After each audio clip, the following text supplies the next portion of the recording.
Então, pessoal, bom dia. Bem-vindos. Somos pouquinhos ainda, só tem muita gente, tem bastante gente. E aí, agora estamos nessa parte da abertura. A gente tem o prazer então, de recebê-los. O nosso seminário ocorre todo ano, tem ocorrido, está indo sendo super muita atividade, enfim.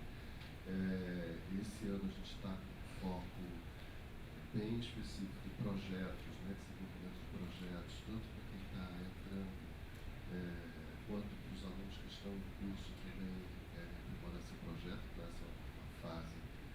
O nosso evento está aqui organizado, essa nossa abertura, o pró-reitor não conseguiu vir, teve um outro compromisso. Depois eu vou falar para vocês aqui na sequência algumas coisas sobre a CAPES. E depois vocês vão ter o bate-papo com o Trivinho sobre a internacionalização.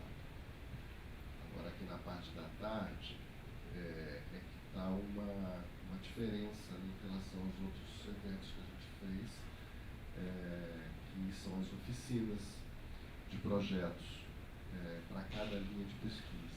Elas reproduzem, de alguma maneira, a nossa disciplina seminário de pesquisa. Tem um seminário de pesquisa para cada linha de pesquisa. Mas aqui a gente vai ter uma conversa bem condensada, e focando bastante na realização, na execução de projetos. E amanhã, se a Valdenice quiser falar alguma coisa sobre ele. Fala aí, Val. Bom dia, gente. Obrigada pela presença. Então, a ideia desse colóquio esse ano foi tanto atender aqueles candidatos que queiram entrar no programa, quanto os atuais estudantes que já estão ou num grau um pouco mais avançado, lutando pelas suas produções, ou na fase inicial, e tem muita gente aperfeiçoando seus projetos, fazendo seminários de pesquisa, e muitos também que querem aperfeiçoar seus projetos para concorrer às bolsas. A gente vai falar bastante durante a programação a respeito dessa questão também.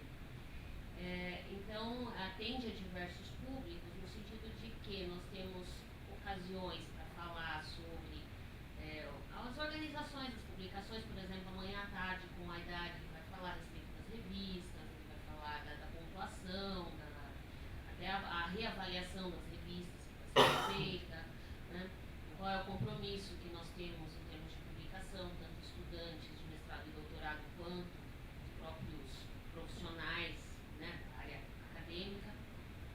Nós teremos, então, hoje à tarde, as oficinas de projeto para atender a essas demandas, para quem pretende ingressar, para quem ingressou e está aperfeiçoando projetos, principalmente, acho que são os mais interessados, aqueles que já estão mais avançados vão se interessar mais pela parte de produção.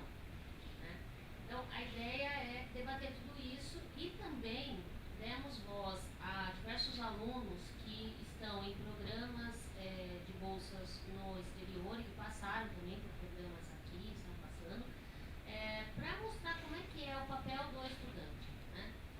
Quais são os compromissos, quais são as dificuldades, quais são as vantagens, as oportunidades que ocorrem estando numa outra universidade, nessas possibilidades que o programa, enfim, a instituição oferece em parceria com várias outras universidades. Então, a gente tem isso tudo permeando programação entre hoje e amanhã. Hoje o Trivinho fala sobre isso, temos alguns vídeos de alunos que estão na Índia, em Nova York. O Mark aqui é um dos nossos palestrantes, amanhã ele também fez um programa, parece que você ficou em Bolonha? Não. Limoges. E então nós temos aí vários testemunhos que também proporcionam esse diálogo.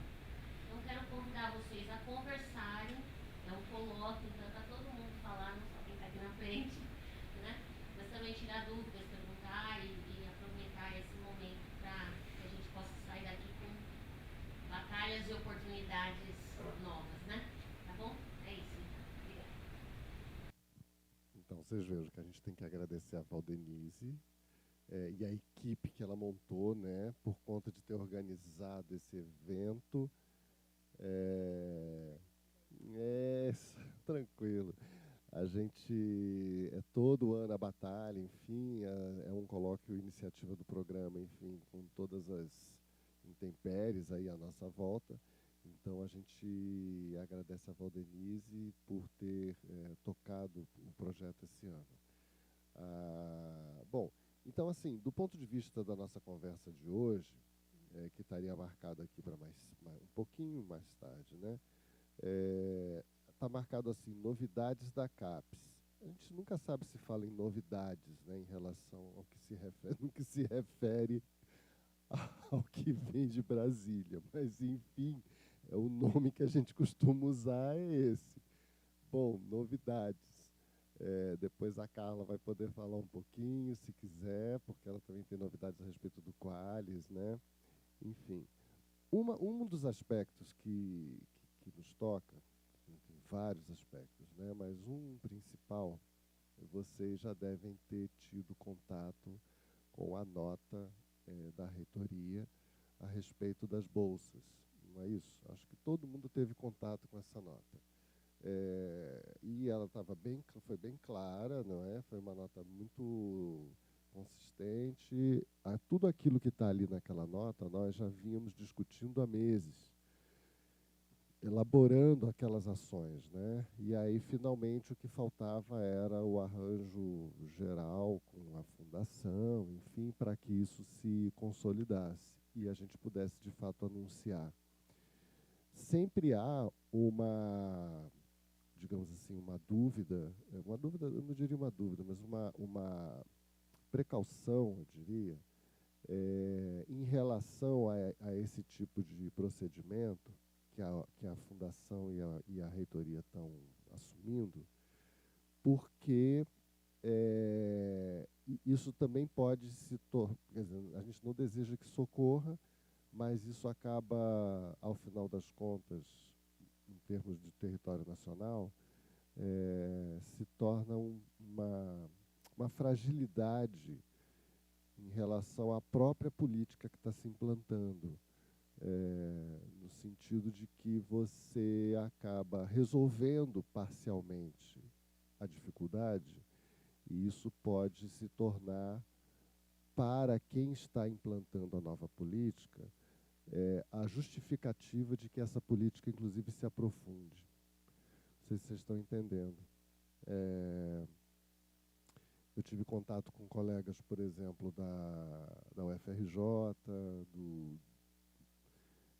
da Unicamp, enfim, de outras universidades pelo país afora, na reunião da CAPES agora em Brasília recente, e eles disseram, não, olha, já está tendo que cortar isso, cortar aquilo, economiza daqui, economiza de lá, enfim.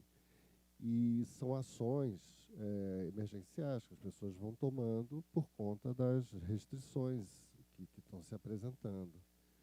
E o clima geral era um pouco nesse sentido da fragilidade, onde você sempre pode dizer assim, então tá bom, então vocês estão se virando, ótimo, agora a gente vai apertar mais ainda, porque vocês conseguem se virar, que bom, tá vendo? Não precisava mesmo. Vocês entendem a maldade?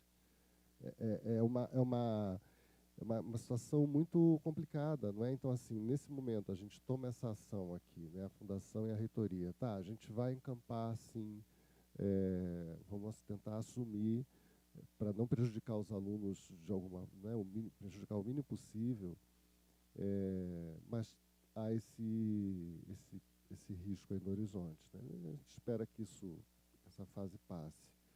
Mas, de qualquer forma, me pareceu que a solução que a Fundação e a Reitoria chegaram foi uma solução muito satisfatória, inclusive com uma novidade que a gente não esperava, que é o fato do estágio do aluno na própria PUC, estágio remunerado. E isso, como professor, né? Me parece que para doutorando, se eu não me engano. E isso foi uma novidade, porque a gente achou, pô, que bacana, quer dizer, inclusive essa ideia a mais foi colocada na mesa, e para aqueles alunos, portanto, que teriam uma bolsa remunerada, né, eles então passam a poder, de alguma forma, se houver vaga, enfim, a pleitear um estágio como supervisor aqui de curso na graduação, remunerado. Não sei ainda como é que vai ser esse procedimento, mas, de qualquer forma, para o nosso programa, a ideia é, a gente vai continuar fazendo o processo de seleção normalmente, a cada período.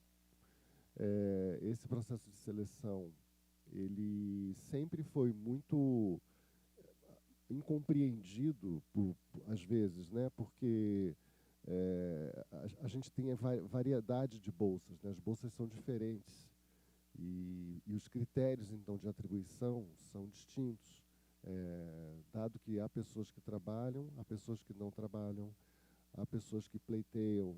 É curioso, há pessoas que, mesmo trabalhando, pleiteiam uma bolsa para quem não trabalha, dizendo que, se eu ganhar essa bolsa, eu paro de trabalhar.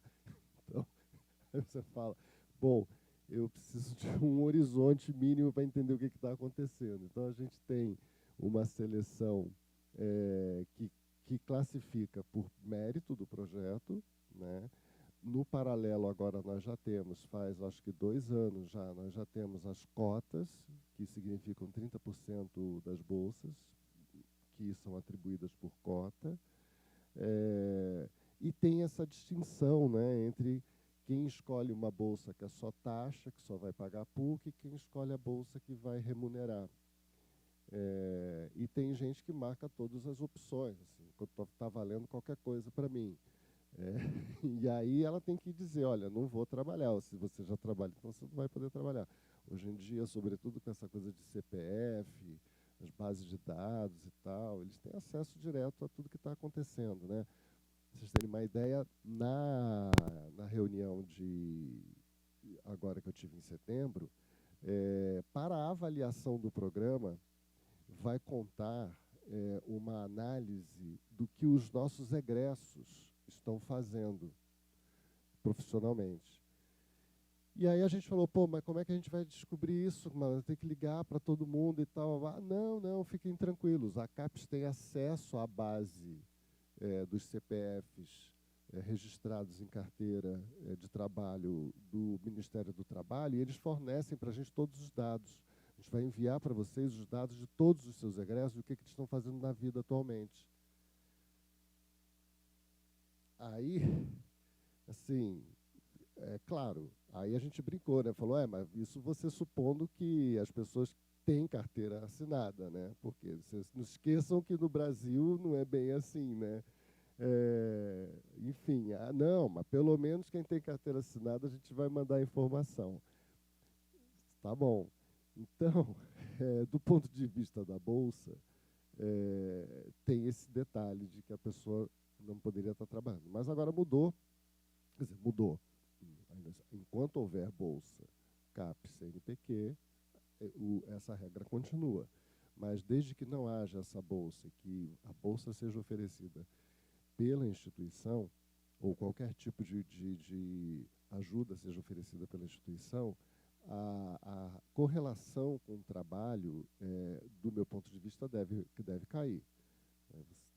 Deve girar em torno de alguma outra situação. Eu cheguei a explicar para alguns alunos como que seria exatamente, né, o caso a caso. Vocês sabem que CNPq é um caso, CAPES é outro caso. CNPq, ele paga para a PUC, para cada bolsa de mestrado e doutorado. Para doutorado, o CNPq paga para o aluno e paga para a PUC. E ele paga para a PUC R$ 400 para doutorado, e para mestrado ele paga R$ 200. Entenderam? A instituição recebe de cada bolsista R$ 400, R$ 200, enquanto que o bolsista recebe a bolsa dele, que é 2.200 e 1.500, doutorado e mestrado. A bolsa CAPES, ela foi ajustada recentemente e passou a pagar para a PUC, para doutorado, 1.400 e para mestrado 1.100. Entenderam? E aí o aluno fica lá com seus 2.200 ou 1.500. Tá? E quando não tem a remuneração do aluno, continua valendo o mesmo valor para a PUC. O CNPq sempre tem bolsa integral, só tem bolsa integral, e a CAPES é que tem a tal da bolsa taxa para quem trabalha, né? E mesmo sendo a bolsa taxa, a pessoa não recebe nada, mas a PUC recebe a mesma coisa, os 1.400 e os 1.100. São em torno de 400 bolsas do CNPq e 1.000 e tanto, 1.300, eu acho, da CAPES. Então, o número de bolsas CNPq é menor e o da CAPES é bem maior, 3 vezes mais. E o que acontece? O nosso programa de comunicação semiótica, ele tem quase que proporcionalmente esse número CNPq-CAPES, ou seja, a gente tem muito mais bolsas da CAPES e pouquinhas bolsas do CNPq. Tá? Então, os alunos de CNPq que seriam afetados no nosso programa, se eu não me engano, está em torno de 30 e poucas bolsas, algo assim. Então, o que acontece? A proposta da fundação, que eu não sei ainda exatamente como ela passou do ponto de vista do CNPq, havia uma conversa de que, se você tem a bolsa e você não tem mais a bolsa, se você perdeu a bolsa CNPq, que me remunere em R$400 ou em R$200, bastaria você me remunerar com esse valor. Vocês entenderam o que a PUC está fazendo? Né? Basta que você me remunere com esse valor, porque, para mim, o meu balanço do caixa aqui está tudo ok. Só que havia uma hipótese de não precisar nem pagar nada, do ponto de vista do CNPq, de ser concedida a bolsa integral mesmo. Né? Então, o que aconteceria? Os alunos vão defendendo, e aí, agora no final do ano, por exemplo, digamos, não é, que o CNPq acabe, e os alunos entregam as suas teses e dissertações, e encerra a bolsa, e que ele fosse um bolsista CNPq. Aí ele encerra. Ok. Aí entra uma cota nossa CNPq PUC, equivalente, para eu oferecer no meu processo de seleção. Entenderam? É basicamente isso. Okay? E CAPES igualzinho. Seria a mesma coisa.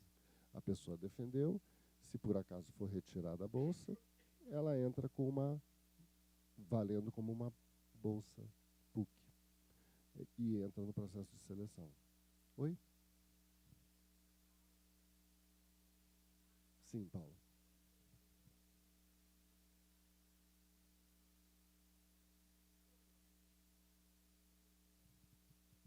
Você teve sorte, porque você entrou com bolsa. Isso. Imagina. Uhum.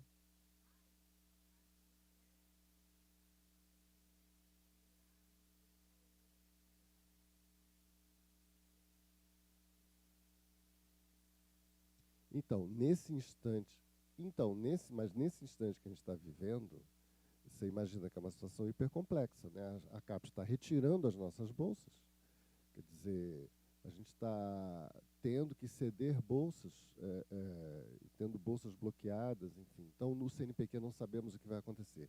O melhor nesse instante é aguardar a virada do ano, porque a virada do ano ela vai indicar para a gente o que vai se passar do ponto de vista tanto do CNPq quanto da CAPES. Quer dizer, o CNPq vai continuar ou não? Não sabemos.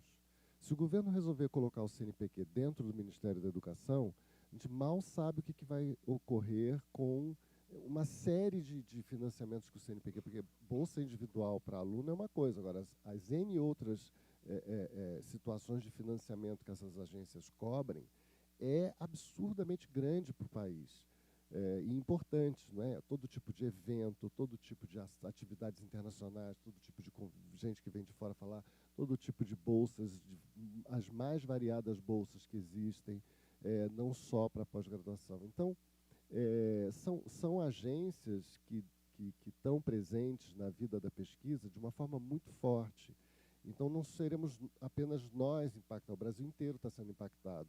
Então, assim, na virada do ano, se disser, não, continua o CNPq e está aqui a verba do CNPq, aí as bolsas continuam do CNPq, sim. Aí a bolsa do CNPq é uma bolsa integral.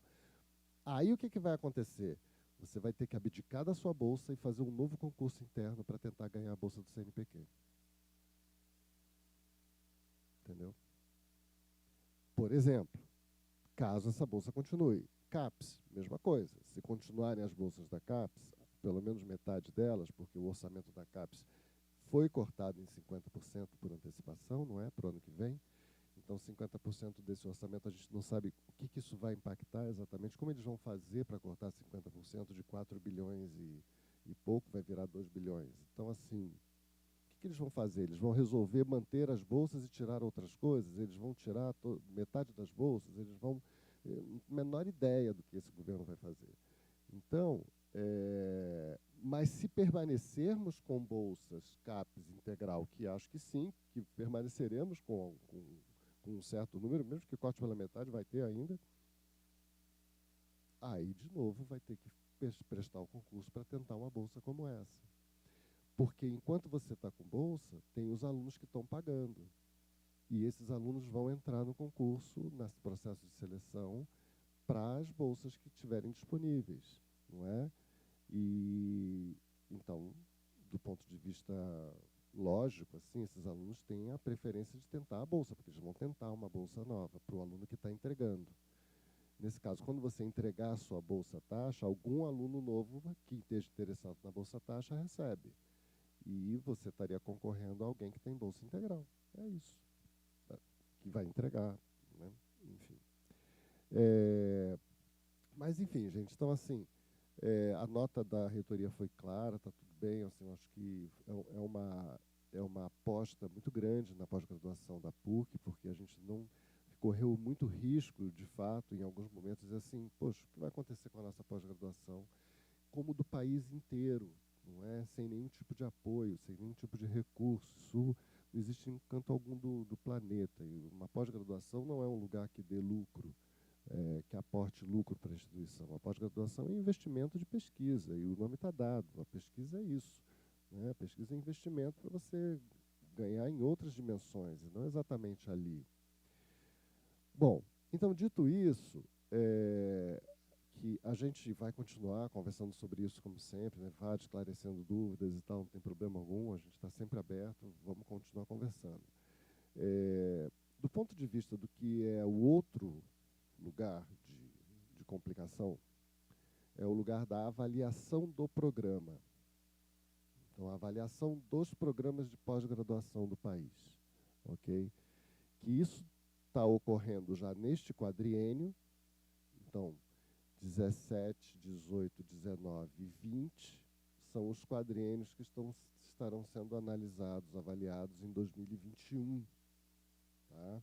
Portanto, daqui a 2 anos. Então, o que se passa? Do ponto de vista da avaliação, até o momento, está valendo uma certa lógica de avaliação, que herdamos do outro quadriênio. E essa lógica de avaliação, ela é predominantemente quantitativa, ok? Uma lógica quantitativa. Houve muita briga e muita discussão de todas as áreas, demandando que a análise, que a avaliação dos programas de pós-graduação pudesse passar a ser mais qualitativa. Só que, nesse momento que você vai, tem que ser mais qualitativo. Sim, mas de que jeito isso pode acontecer? Como é que você faz uma análise de 7.000 programas, que é o número de programas atual de pós-graduação do país, que é uma coisa enorme, e que, se é esse número, é porque a CAPES foi aceitando, porque ela foi regulamentando os cursos. Basicamente é isso, não é culpa dos programas, é culpa, se tem alguma responsabilidade aqui, é a própria agência que foi autorizando o funcionamento de novos cursos até chegar em 7.000. E a agência própria diz, o número está muito grande, não estamos aguentando. Tá. Bom, mas como é que eu avalio qualitativamente esses programas, né? Vocês sabem, são 3 grandes áreas que a CAPES tem. A humanidades, da vida e exatas, tecnológicas exatas. Tá? São 3 grandes grupos. E aqui, dentro de cada grupo, são várias áreas. Na nossa de humanas é um monte de cursos enfim. Então, cada área tem um pouco o seu viés, assim, um pouco o seu jeito de ver as coisas. Claro que a área de exatas tecnológica é uma área que tende a não se incomodar tanto com a questão quantitativa, porque eles têm um tipo de produção, não é, que casa bem com as análises que já estão, com a forma de avaliação que já está por aí. Mas, mesmo assim, eles também vão sofrer essas mudanças. Bom, do nosso ponto de vista, a nossa área tem complexidades porque tem atividades diferentes, porque tem maneiras de produzir que são diferentes. Não dificilmente você vai encontrar na nossa área produção de software. Sim, porque a produção de software está em outro lugar. Patente, né? Como é que vai falar de patente na nossa área? Vai entender o que seria patente na nossa área. É muito complexo, é desafiador, mas é ponto para áreas que produzem patentes.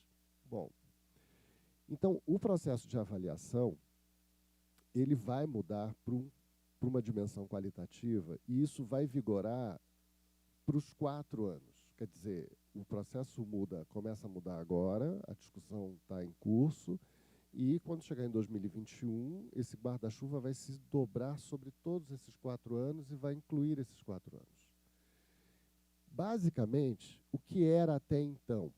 Até então era, os programas têm que publicar, porque a publicação no periódico é aquilo mais seguro que a gente tem para comprovar a produtividade de um programa e a sua competência.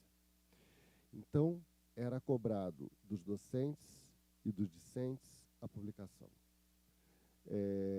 E isso como uma forma, isso dentro de uma planilha, de uma métrica, Qualis. O que é o Qualis? Pois até depois, vou pedir para você falar depois. O que é o Qualis?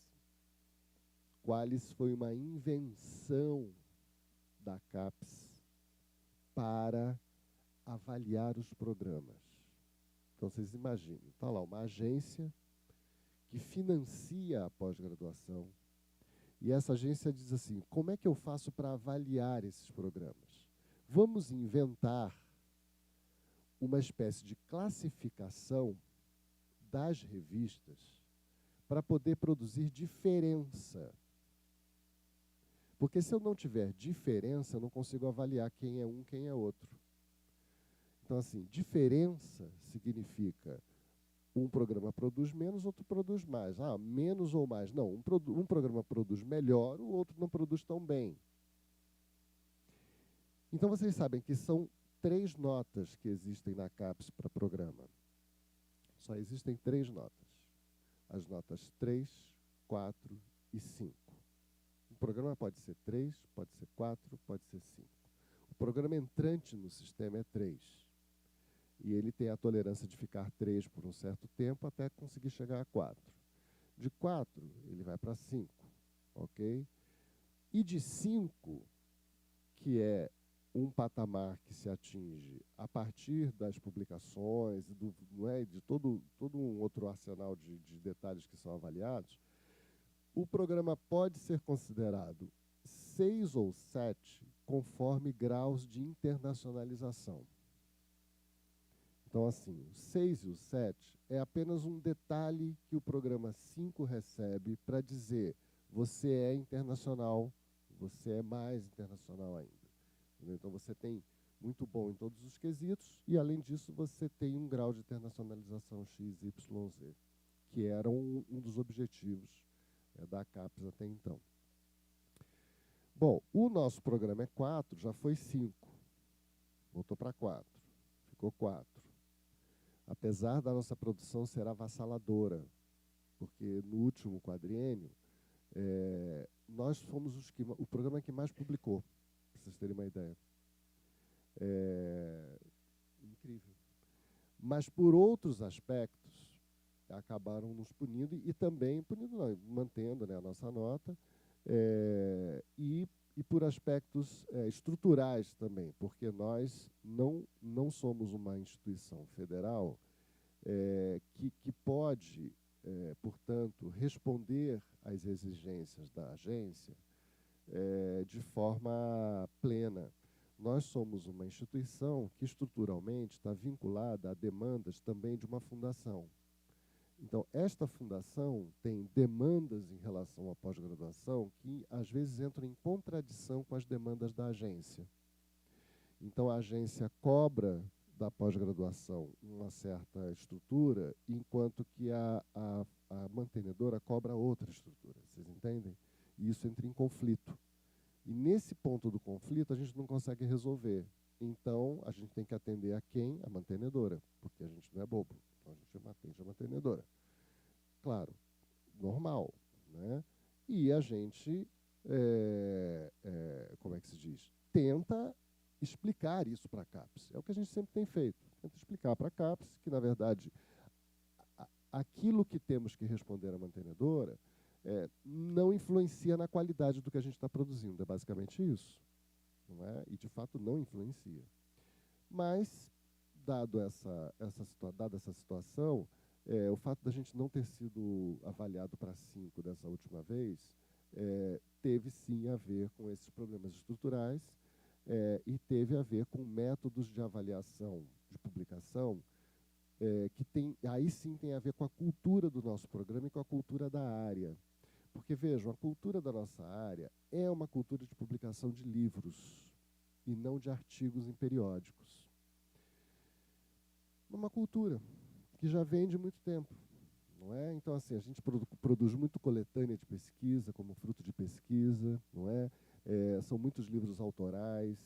Então, se vocês imaginarem, por exemplo, se for feita uma análise, a próxima, então, que eu vou falar, na sequência eu vou falar disso, mas se fosse feita uma análise do impacto dos livros produzidos pelo nosso programa, isso significaria um impacto enorme na área, no Brasil inteiro, porque o Brasil inteiro lê os livros que o programa produz.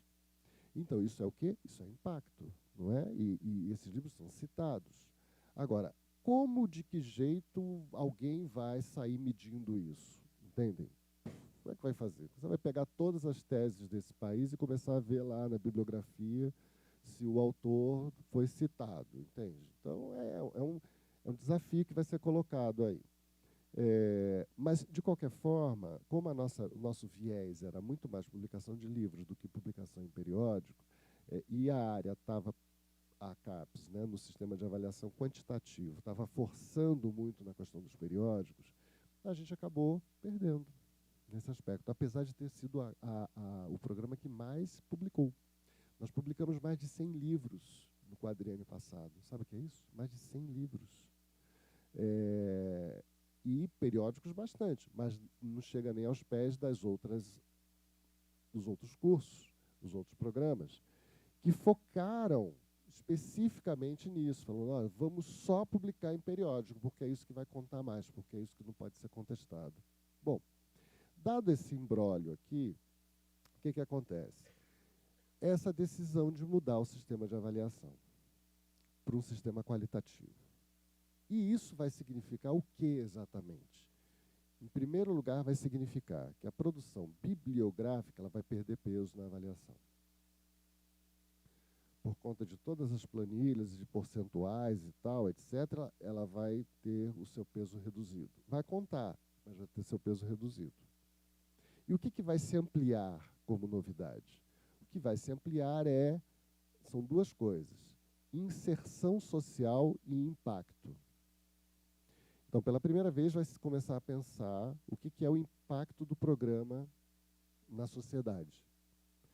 E é aí que eles nos passaram essa informação de que a CAPES pode nos oferecer a lista, né, com todo mundo que trabalha.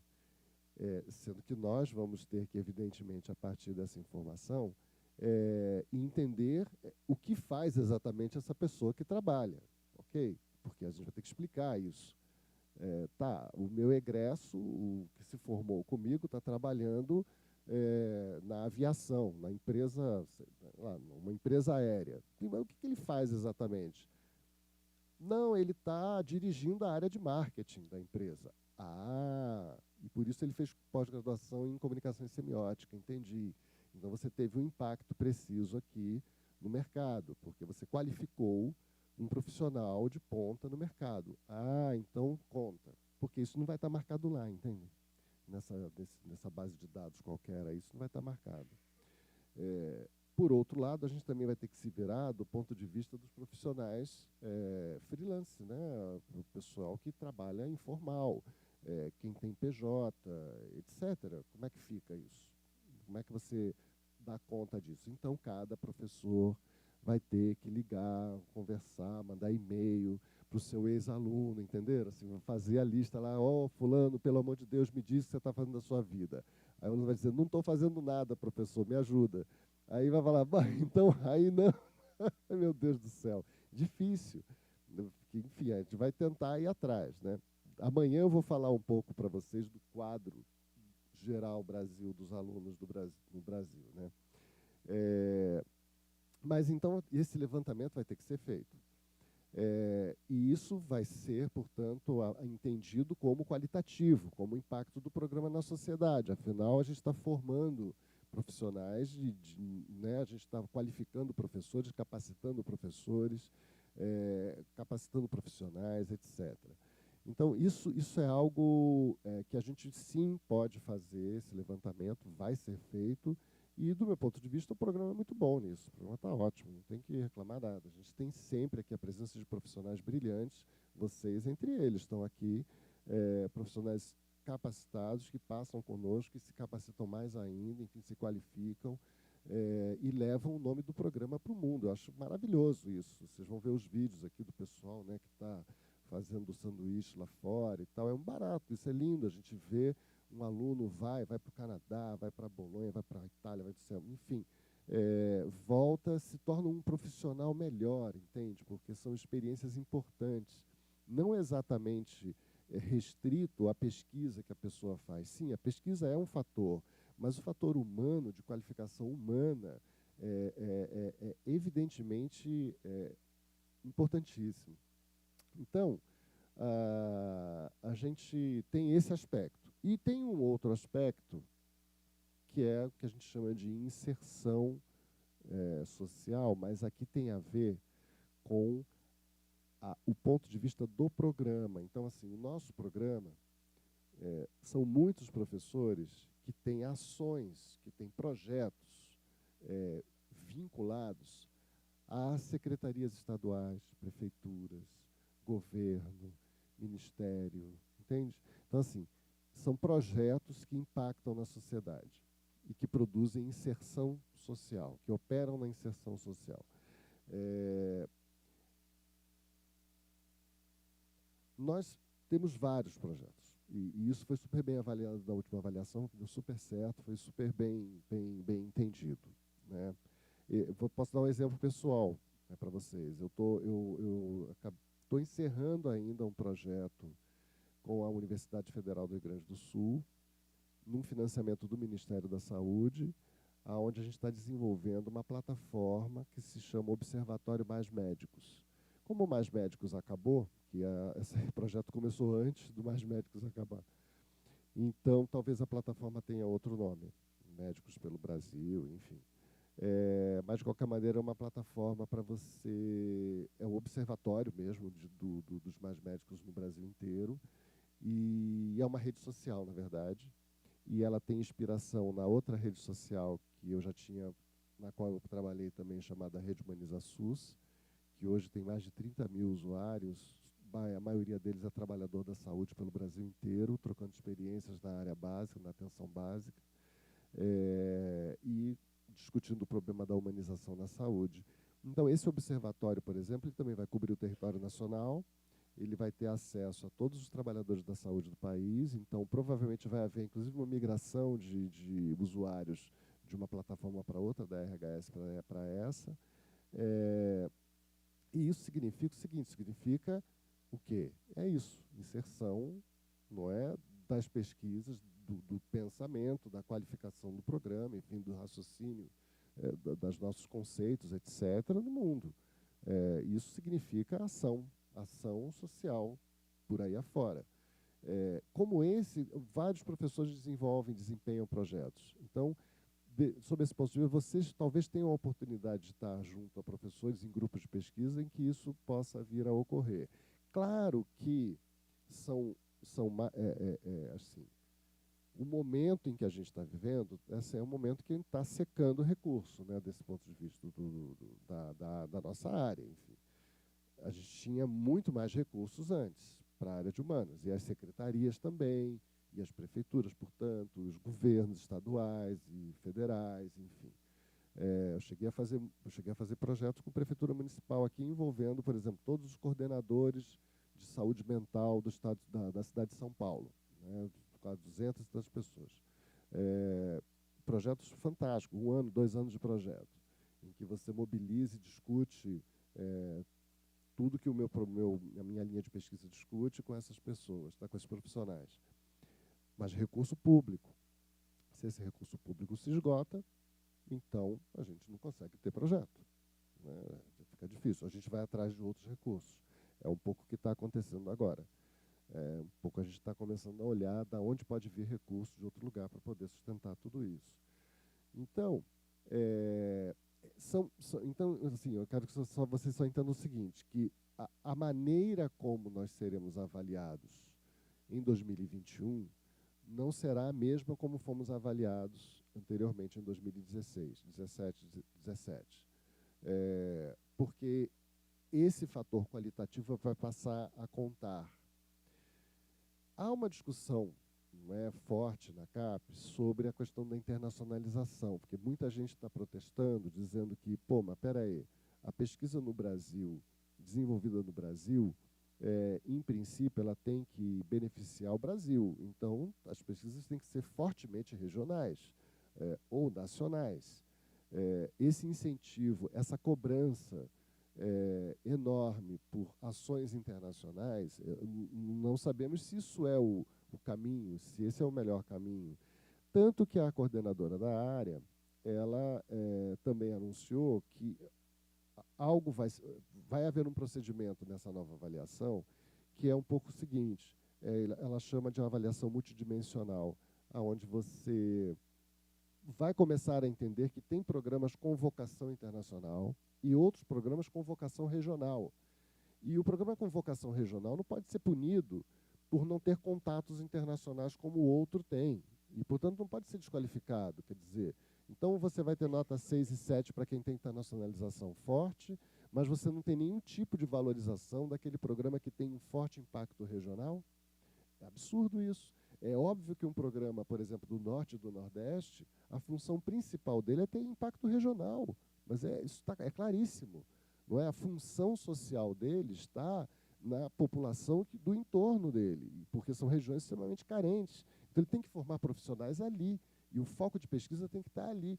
Bom, se alguma parceria internacional surge que possa colaborar nisso, ok, mas o viés não pode ser internacionalização. Entendem? Então, nesse aspecto, vai haver, sim, uma espécie de deslocamento no olhar da avaliação.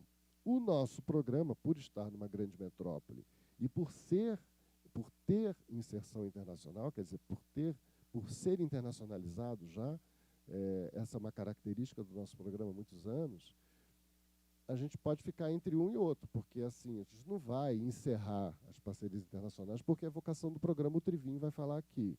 Mas, ao mesmo tempo, nós temos, sim, impacto regional e nacional. Bom, então, dessa multidimensionalidade, teremos 2 dimensões. É o que vai acontecer. Por isso, eu tenho bastante confiança de que a gente possa performar bem nesse quadriênio para o próximo quadriênio, entenderam?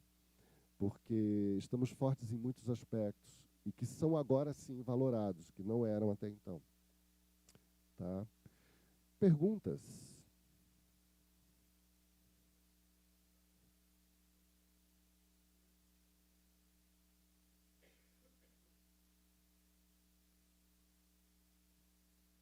A classificação qualitativa dos cursos 3, 4, 5, depois 6 e 7, ela está atrelada à qualidade percebida dos cursos através das suas publicações, tá certo? Pelo que você está dizendo, não basta publicar livros, é preciso publicar artigos em revistas científicas.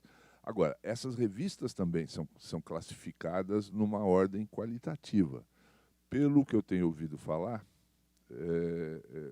não é possível sempre publicar em revistas na melhor qualificação. Me corrija se eu estiver errado, por favor. Por exemplo, os doutorandos podem, às vezes em parceria com seus orientadores, publicar em revistas com classificação qualis mais alta. Acho, não sei qual é o critério. O mestrando já não tem esse mesmo acesso.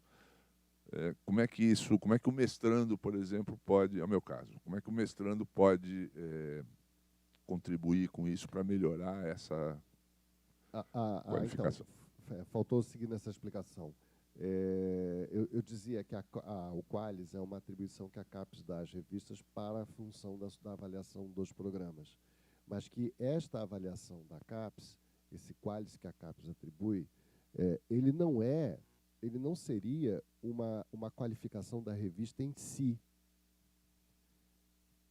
Ou seja, uma revista é avaliada pela CAPES como sendo A2, A3, A1. Mas essa avaliação A1, teoricamente, a revista deve olhar para essa avaliação e dizer: isso não me interessa. Isso é uma coisa que a CAPES atribuiu a mim momentaneamente para classificar os programas dela, porque a avaliação dos programas é de programa, não é de professor. Então, ela soma todo mundo que publicou em todas as revistas e livros, etc., faz uma somatória disso e faz um cálculo e dá uma nota para o programa, não dá nota para professor. E, então, essa avaliação que ela me deu não me interessa, até porque o mundo olha para mim e não vê essa classificação. Tá? Um chileno vai olhar para a minha revista, ele está pouco interessado que ela é A1, A2, A qualquer coisa, porque isso não faz sentido. Qual é a revista, que área é essa, o que você publica, e é isso que me interessa. Eu quero publicar nessa revista porque ela é da área tal e publica artigos dessa área, e me interessa conversar com essa comunidade. Por isso que eu vou publicar nesta revista, ok? Independentemente de que lá tem uma agência aí do governo que internamente atribui uma certa nota. Mas o que aconteceu? O jogo saiu de controle. E as revistas começaram a colocar: olha, eu sou avaliada A1, A2 pela CAPES, já na sua página lá, como forma de atrair artigos, publicação. E as revistas que foram menos bem avaliadas começaram a sofrer com isso. Porque se você... Oi? Não é qualidade, é quantidade, exatamente. Porque a avaliação da CAPES não é a qualidade do artigo, mas é a potência, digamos assim, que uma revista tem de repercutir os seus artigos, de estar em certas bases de dados, que são bases que, em geral, são pagas. Então, assim, quem é que conseguiu se colocar, não é, num certo patamar, e aí, por conta disso, tem mais impacto e, por conta disso, recebe notas melhores. Quando uma revista é avaliada B5, por exemplo, ninguém leu os artigos dessa revista para dizer esse artigo é ruim. Não é exatamente isso que está acontecendo. Tá? A revista segue, né, os princípios, avaliação por pares, etc. Ok, mas se ela não está numa certa base de dados que impulsiona esses artigos, que faz eles repercutirem e serem, não é, comentados e etc., você pode ter uma avaliação ruim dessa revista, porque ela aparentemente não tem impacto, ela não propaga. E você vai dizer, tá, então ela não tem uma boa avaliação. É claro que são muitos os critérios, né, para você avaliar uma revista. Mas o que está sendo discutido trata-se de uma avaliação cujo foco principal é a avaliação do programa de pós-graduação. E há em curso agora um debate muito forte dizendo que, não, a gente tem, inclusive, que acabar com essa qualificação, aí, com esse qualis, porque isso está induzindo os pesquisadores no movimento enlouquecido de buscar qual é a revista A1, A2, porque é ali que eu quero publicar, e eu vou, quanto tem que pagar? Vou passar 10 anos para conseguir editar, porque todo mundo está buscando essa revista, enfim. Na sua pergunta, sim, o mestrando não dá para ele publicar numa revista dessas classificações aqui sem estar com o orientador dele. Porque o título de doutor do orientador é a porta para ele ser aceito, o mestrando. Para doutorar, doutorando não. Doutorando, há algumas revistas, a Galáxia, por exemplo, aceita, que aceitam doutorandos. Ok? Mas não deixa de ser ainda uma boa estratégia o doutorando publicar com o seu orientador. Igual, porque daí conta para os dois. E você acessa revistas mais supostamente qualificadas, né? Então, assim, esse mundo da publicação é complexo, mas é necessário também para o próprio aluno. Porque se o aluno está fazendo pesquisa, se ele está operando, não é, na sua vida um movimento que é de produção de investigação, não deveria interessar a ninguém menos do que ele próprio poder publicar em algum lugar que tenha repercussão. E aonde ele esteja conversando com a sua comunidade de interesse.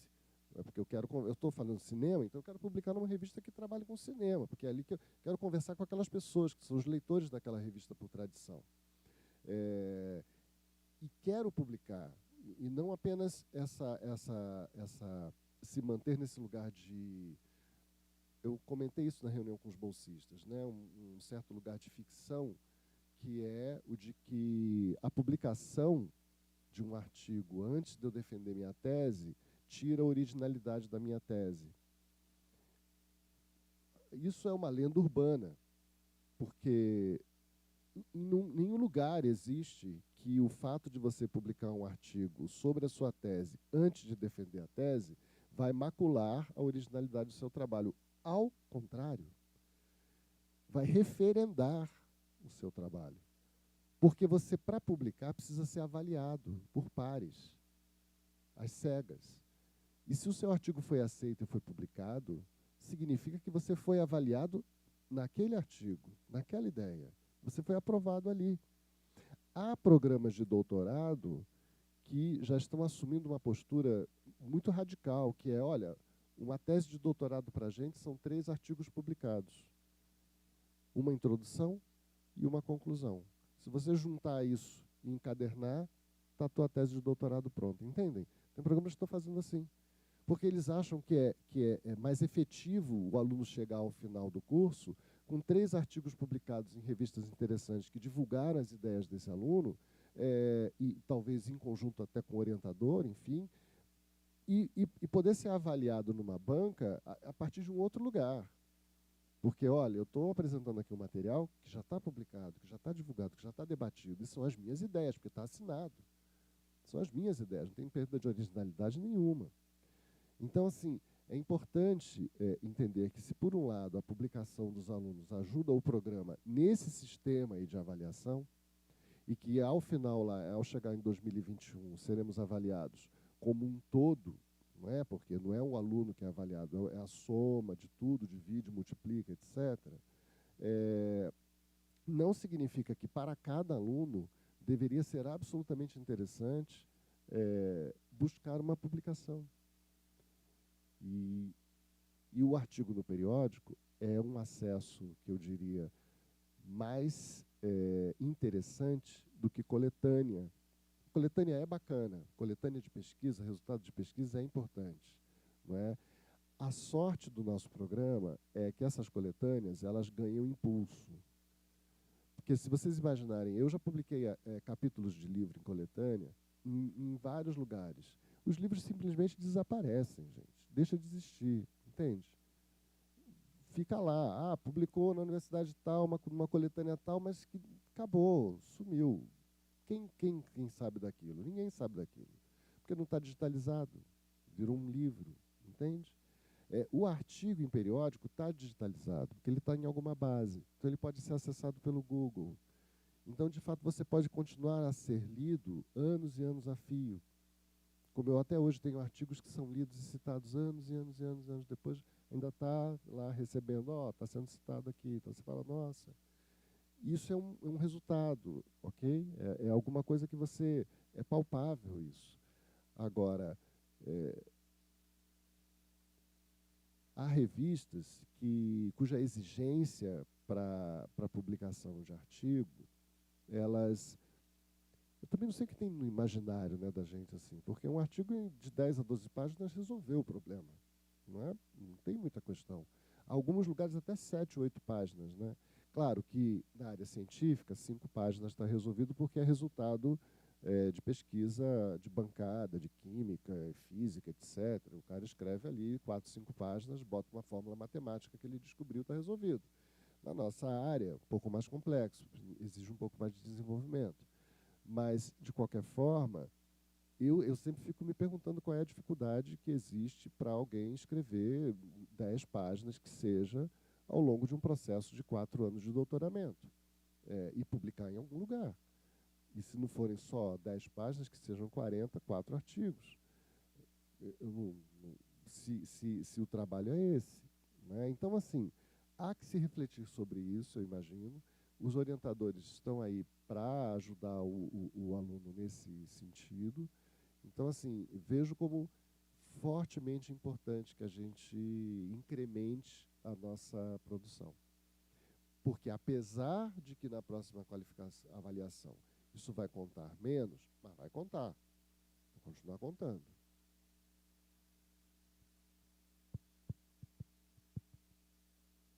Alguém mais?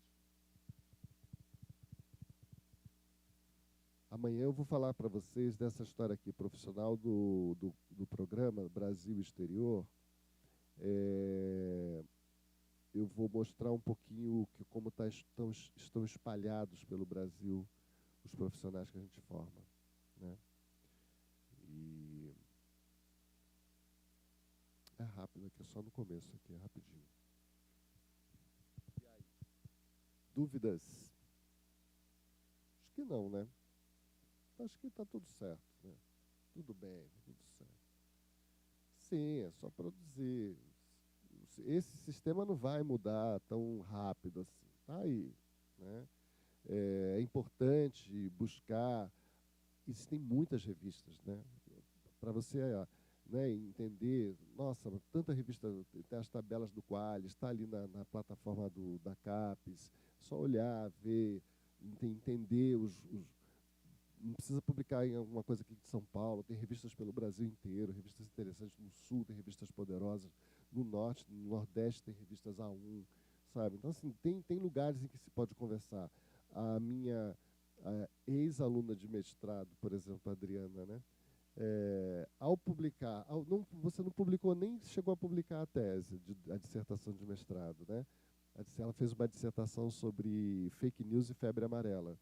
Já recebeu um monte de pedidos de entrevista por tudo aí afora e tal, para poder falar do tema. Isso só em PDF, que tá. As pessoas já descobriram, não é? E já repercutiu. Então, assim, muito legal. Quando você publica um artigo, isso vai na tua tese, é isso que se pretende, né? Que se pretende que siga impactando, entendeu? Que as ideias possam se propagar. Ok? Bom, então daqui a pouco a gente vai ter a visita do Trivinho aqui para falar para vocês sobre a internacionalização. Né? 10h40 agora. Certo. Fala.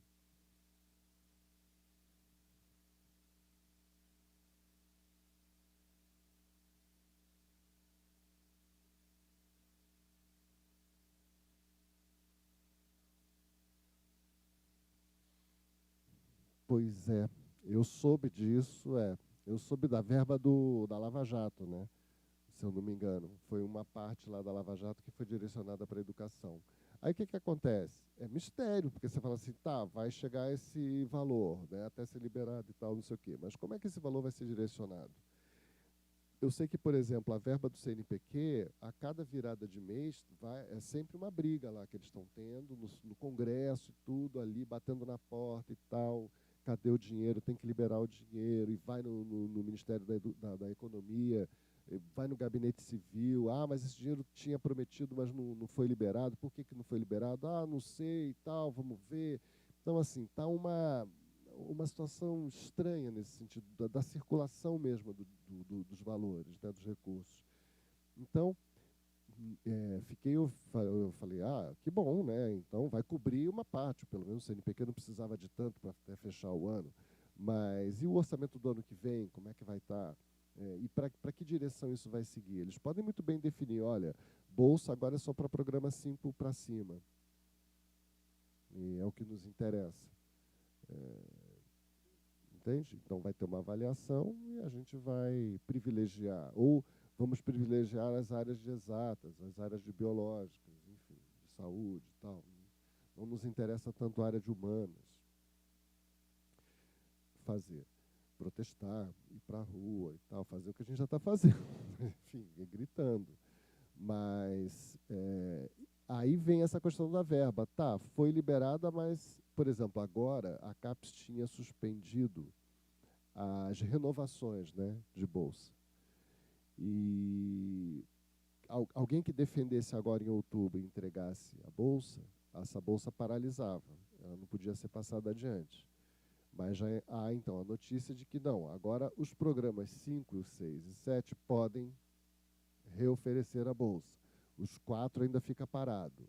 Mas o nosso caso específico, a gente não tem defesa nesse momento, a entrega de bolsa para a gente pode prorrogar um pouquinho, inclusive.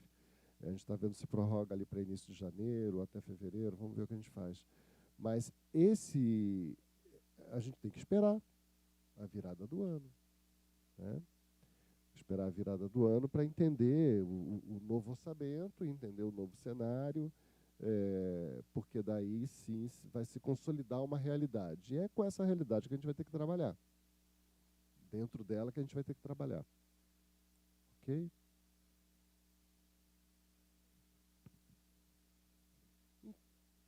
Uhum. Então, a gente tem saído bastante coisa da PUC, no sentido da pró-reitoria, por exemplo, que está com existe uma fundação existe um fórum de pró-reitores, né? E são várias notas que já foram emitidas, protestando, enfim, indicando, obviamente, não é, a importância da pesquisa para o país. Que soa muito curioso, né? Porque você lutar e reivindicar pelo óbvio ou por aquilo que você já conquistou deixou de ser... Não, é interessantíssimo isso, né? Quer dizer, aquilo que foi uma luta de 30 anos, sei lá quantos anos que está uma luta pelo reconhecimento da importância da pesquisa e pós-graduação no país, de repente é colocado em questão como se não valesse nada e você tem que projetado no passado e, bom, então vou ter que começar tudo de novo. Aquilo que eu achava que, né, já estava consolidado, não está. É o que se diz do Brasil, um país onde as instituições elas não são muito fortes. Em qualquer outro lugar, assim, um pouco mais consolidado, não se mexe em educação. Por mais doido que seja o governante, a educação é um monumento que não pode ser tocado, porque tem estrutura, não é, social e cultural sólida. Então aquilo ali não é para você, não é brincadeira, não é? E é curioso, no nosso país um indivíduo, né, querer influenciar num concurso de prova de Enem, quer dizer, como assim? Enfim, da APG.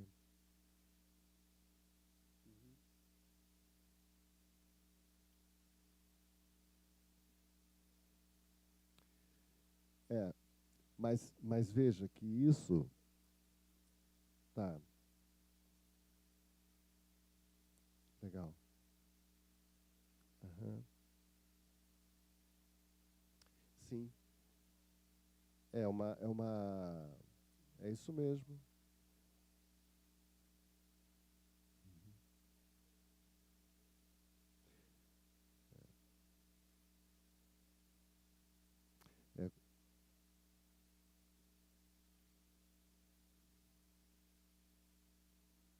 É, Isso é impressionante. É, não tem. É, é,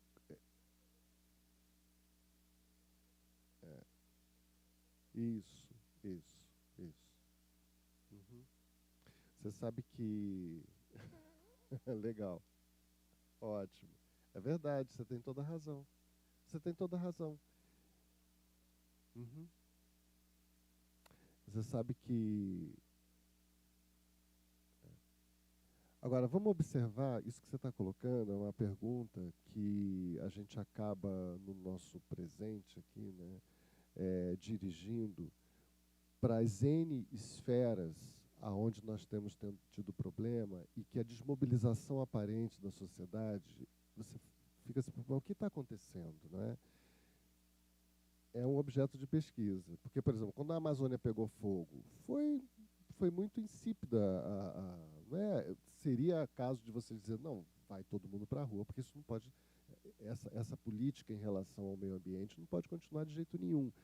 Mas os protestos vieram muito mais de fora, internacionais, não é? E que aí estimulou alguma coisa interna, mas do que propriamente nosso. E aí eu também avalio que haja uma conexão pontual. Porque, por exemplo, a situação da PUC, ela é uma situação aonde eu expliquei para vocês, né? Os programas de pós-graduação, eles têm uma espécie de relação necessária aqui com a nossa instituição, a fundação, mantenedora, etc., não é? que nos cobra uma determinada ação, enfim, modo de ser. E essa outra diagonal que vem do governo. Ok. E a gente vai tentando resolver isso. Eu acho que essa estrutura ela está nos consumindo. Então, assim, já vem há mais de 10 anos que a gente está sofrendo essa pressão dupla. E isso tem consumido profundamente os professores, os profissionais. E os profissionais estão desmobilizados no sentido de que eles estão tendo que sobreviver nesse sentido, né? Estão tendo que... e cada um está tendo que cuidar da sua vida nesse sentido, de que tem que gerir a sua própria vida em N outras dimensões que não se esgotam aqui, porque aqui está esse jogo tenso. Então, há aqui uma certa desmobilização também nesse lugar, não é? Uma certa desilusão aparente, por um lado.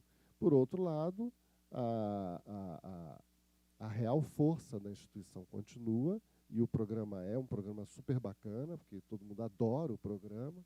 A gente adora o programa que a gente faz. É muito diferente, muito diferente. Você tem que dizer que é muito diferente.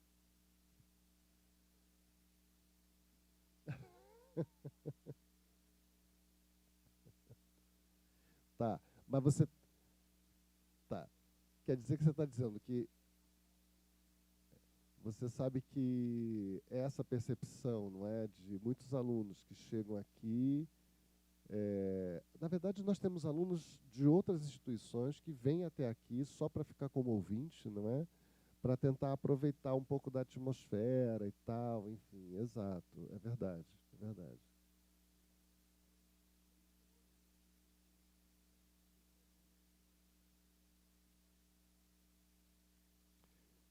É verdade. Uhum. É. Não tão mobilizados nesse lugar. Uhum.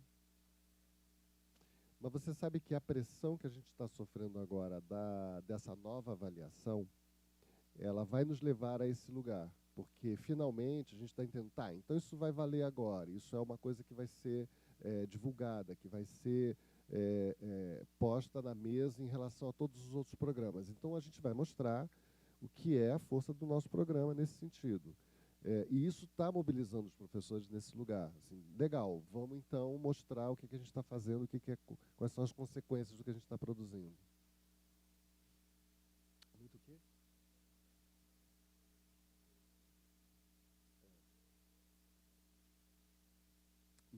multidisciplinar, transdisciplinar, né?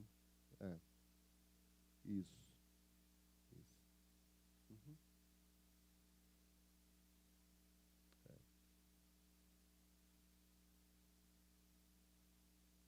O que vocês acham, pessoal? Vamos nos mobilizar aqui. É verdade, você tem razão.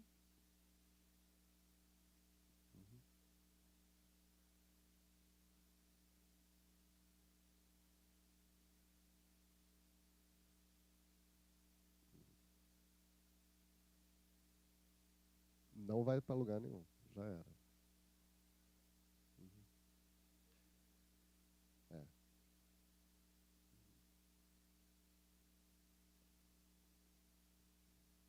Agora, veja que coisa curiosa, mas essa pergunta, por exemplo, eu fiz essa pergunta para os meus colegas de federais.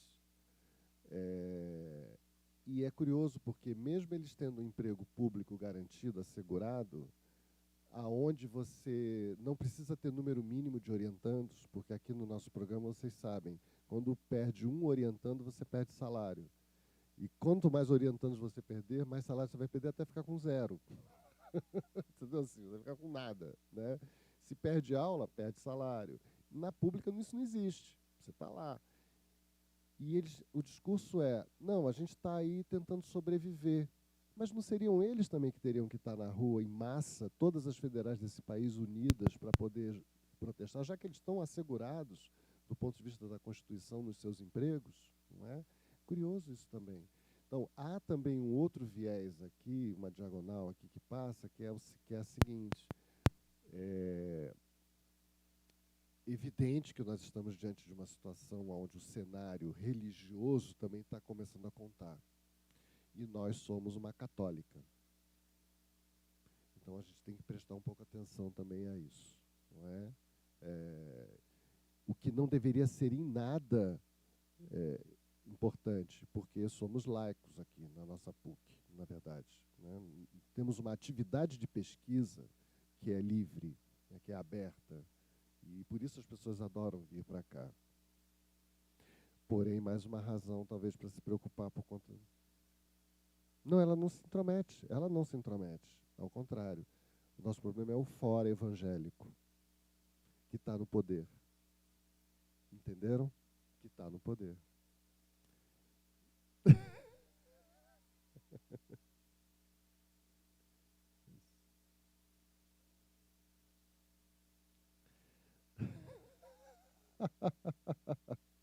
Não, eu digo que há...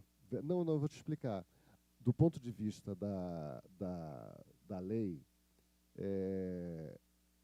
a nossa instituição ela é filantrópica. E a filantropia, ela impacta profundamente nas nossas atividades. Então, a PUC, por exemplo, a PUC tem um hospital em Sorocaba. A PUC tem a DERDIC, que fica aqui do lado do Ibirapuera. A PUC tem a clínica de psicologia, que atende a população. A PUC tem o setor judiciário, que atende a população. Não é? Então, assim, são N atividades que a instituição mantém que estão em contato com a população.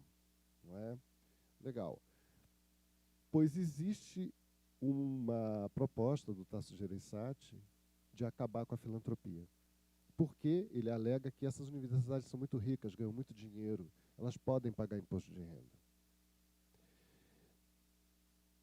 Pois é. Não, aí não pode mexer. Entendeu? Então, aí, esse lugar aí que está se mexendo, que está se construindo, a gente precisa prestar muita atenção a isso. Aqui vai exigir uma mobilização efetiva, porque se não houver, a gente vai acabar. Porque se não tiver filantropia, se você tiver que pagar imposto de renda para uma instituição de ensino, no nível em que o Brasil está, o cenário vai ser bem complicado. Vai ser bem complicado. Agora, a razão da queda da filantropia, evidentemente, é um olhar atravessado por uma questão de poder que tem a ver com religião. Porque, no país, universidade, de que religião que é? Católica. É isso. O catolicismo tem a vocação para a educação. Existe universidade que não seja católica, de outras religiões? Nunca ouvi falar. Oi? Tá. Isso. Algumas vão sofrer também, mas a grande maioria. Então, assim, há aqui uma tensão nesse lugar, entende? Com interesses que não são apenas essa desculpa que se dá, ganham muito dinheiro e tal. Sim, tem aí as que são privadas absolutamente, né, de empresas multinacionais, etc., enfim. Mas existe aqui uma vontade de você arrefecer um pouco essa força que tem a educação universitária e de pós-graduação no âmbito de uma certa religião.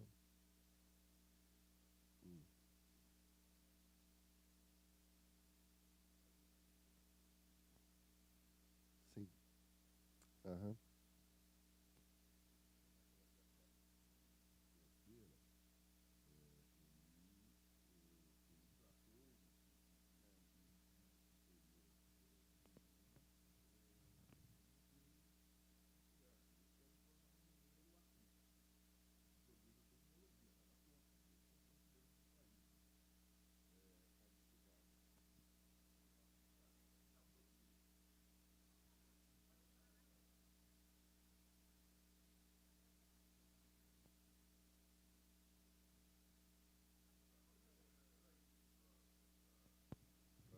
Só para pontuar essa questão, né?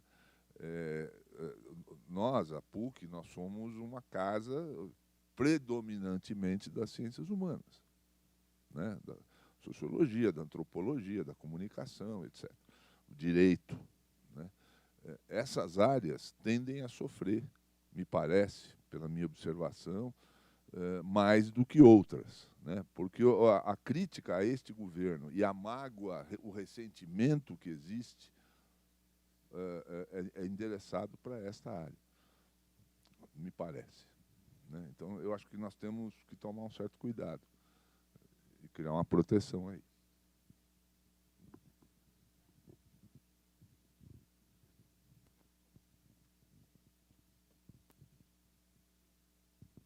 Eu queria voltar à questão que o Rogério fala em relação ao catolicismo e à questão evangélica, né? Isso tem sido muito sério, eu tenho acompanhado um pouco, estudo um pouco isso também, pesquiso, em relação à questão realmente da filantropia, né? Que em 2013 eles começaram, já enquanto governo, discutir essa questão de tirar todo o direito, né, das instituições, sobretudo do catolicismo, ligado a instituições que prestassem serviço de filantropia, independente se era para a saúde, para a educação, enfim, né, porque entende, de fato, que há uma riqueza que deveria estar nas mãos de outros, desconsiderando toda a parte social, que é esse o serviço prestado. E assim, tem instituições, ordens religiosas que já perderam, estão tendo que redirecionar e, inclusive, não atender às necessidades de grupos, de favelas, de outras obras sociais por causa disso, né? Então, enquanto o governo olha de fato para instituições ligadas, PUC, a Igreja Católica, e tem tantas outras, né? Então, penso que uma mobilização, uma reflexão maior deve mesmo partir da nossa parte. Vou falar. Alô, alô. Vou falar. Uma coisa mais efetiva nas pautas. O que a gente tem de melhor no nosso programa? Como que a gente divulga isso? Eu não sei, gente. Para fortalecer. Isso se chama... eu me chamo Roberta. Roberta, você sabe que toda essa situação fez a gente discutir, por exemplo, na CAPES, uma coisa interessante, que é assim, o que é a pós-graduação, o mundo da pesquisa, para o brasileiro em geral? Eles sabem do que se trata isso? Talvez de mostrar, comunicar Eles sabem o que significa isso. Então, na CAPES estava tendo a discussão que era: nós nunca nos mobilizamos enquanto sistema de pós-graduação e pesquisa para explicar para o brasileiro a importância o papel, relevância, etc. E agora somos atacados, e o brasileiro, no geral, diz, mas eu nem sei o que é isso. Eu nem sei do que é a importância que isso tem. Então, a ação de mobilização já deveria ter sido feita, na verdade, antes, que era lentamente, ao longo dos anos, uma ação pedagógica do ponto de vista da comunicação no país, que é mostrar para o brasileiro o que está acontecendo, do ponto de vista da pós-graduação, e agora que a gente está sendo atacado, quer dizer, que frontalmente está havendo esse desmonte, não é? A gente entender que chegando numa situação, bom, a gente tem que fazer o trabalho dobrado, então. Tem que explicar primeiro do que se trata e depois dizer, olha, por isso é relevante, por isso a gente está lutando. É um trabalho árduo, de fato, né? Chegamos aqui, novos professores, aqui, bacana, Ana Cláudia, bem-vinda. Pessoal, cadê o Trivinho? Ele vai falar agora, a gente vai fazer um intervalo. Tá. Dá tempo de vocês... Tá. Dá tempo de fazer um pequeno intervalo e aguardar o Trivinho, que vai falar sobre internacionalização. Sim, tem umas coisinhas aqui. Tá bom? Então, obrigado, queridos. Vamos em frente, Obrigada. continua uma luta aqui, tá?